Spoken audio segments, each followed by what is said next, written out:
berjumpa dengan Ibu, maka kamu akan berjumpa dengan pelajaran bahasa Indonesia.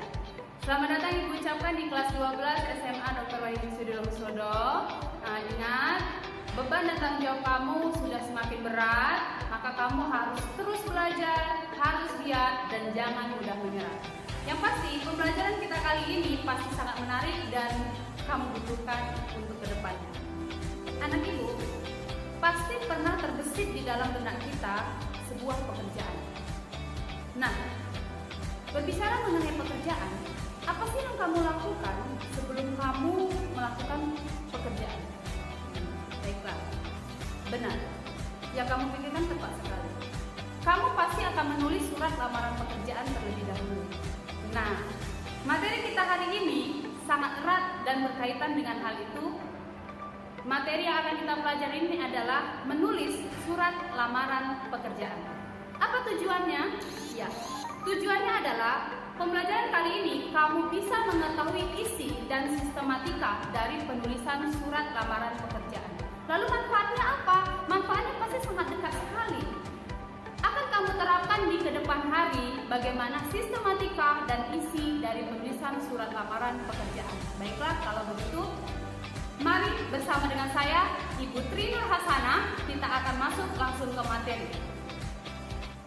Anak Ibu, untuk lebih mudah memahami materi hari ini, silakan kamu buka buku cetak kamu halaman 3.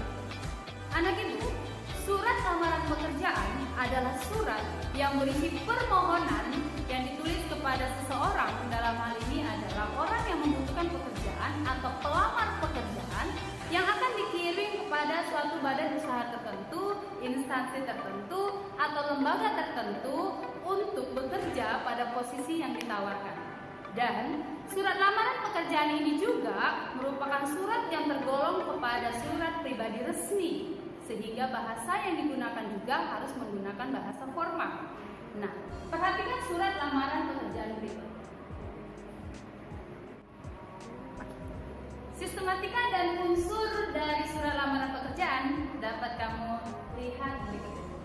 Anak Ibu, untuk menulis surat lamaran pekerjaan, yang pertama kamu lakukan itu adalah menulis tepat dan tanggal penulisan surat. Ingat, nama tempat dan bulan itu harus memperhatikan huruf kapitalnya. Lalu kita masuk ke lampiran dan hal. Lampiran ini biasanya akan kamu cantumkan satu berkas, kemudian hal kamu akan cantumkan surat lamaran pekerjaan. Lalu kita akan menuju pada alamat yang dituju. Ada beberapa hal yang harus kamu perhatikan di saat penulisan alamat yang dituju, karena ini sering ditanyakan di dalam soal-soal yang nanti akan kamu hadapi. Nah, penulisan alamat yang dituju jangan pernah pakai kata kepada.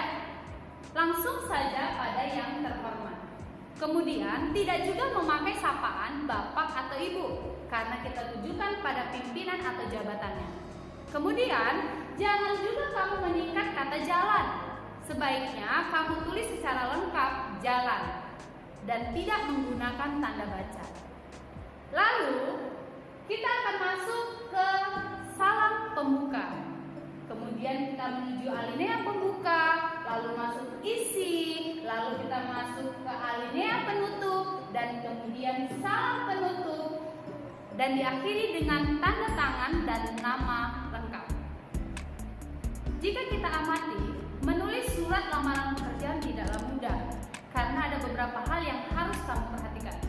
Yang pertama, kamu harus menjaga kebersihan dari surat lamaran pekerjaan yang akan kamu kirimkan. Karena ini salah satu penilaian dari kepribadian atau karakter kita sendiri. Yang kedua, yang harus kamu perhatikan adalah kerapian. Baik tulis tangan maupun ketikan tetap harus memperhatikan kerapian, seperti tata baris, spasinya, dan juga penulisan hurufnya. Dan yang ketiga yang harus kamu perhatikan tata letak atau komponen-komponen di dalam penulisan surat lamaran pekerjaan. Sebaiknya dan harus secara sistematis. Dan yang keempat yang harus kamu perhatikan adalah penulisan tanda baca di dalam surat lamaran pekerjaan. Nah, kembali perhatikan surat lamaran pekerjaan berikut ini, dan bisa juga kamu lihat contoh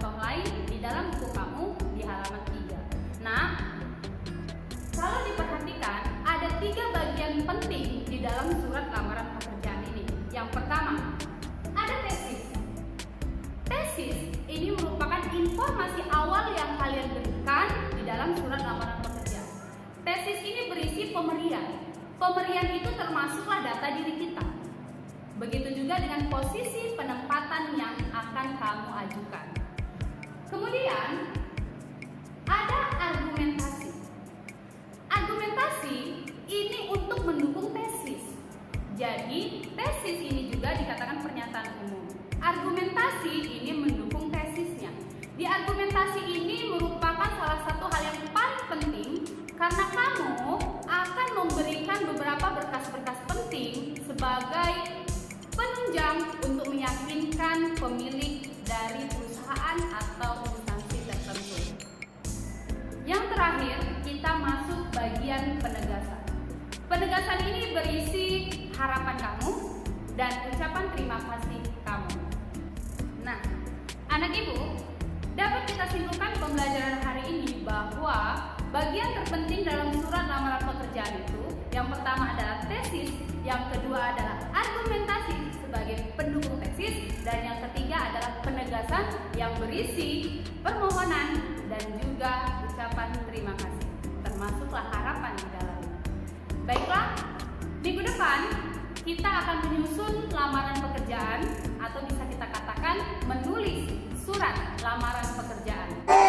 Sampai di sini dulu pertemuan kita hari ini. Saya berharap kalian tetap positif dalam menghadapi pandemi ini, tetap jaga kesehatan dan terus sempatkan waktu untuk berolahraga. Jangan lupa mengondisikan waktu untuk belajar juga. Selamat pagi, semangat pagi, dadah, bye-bye.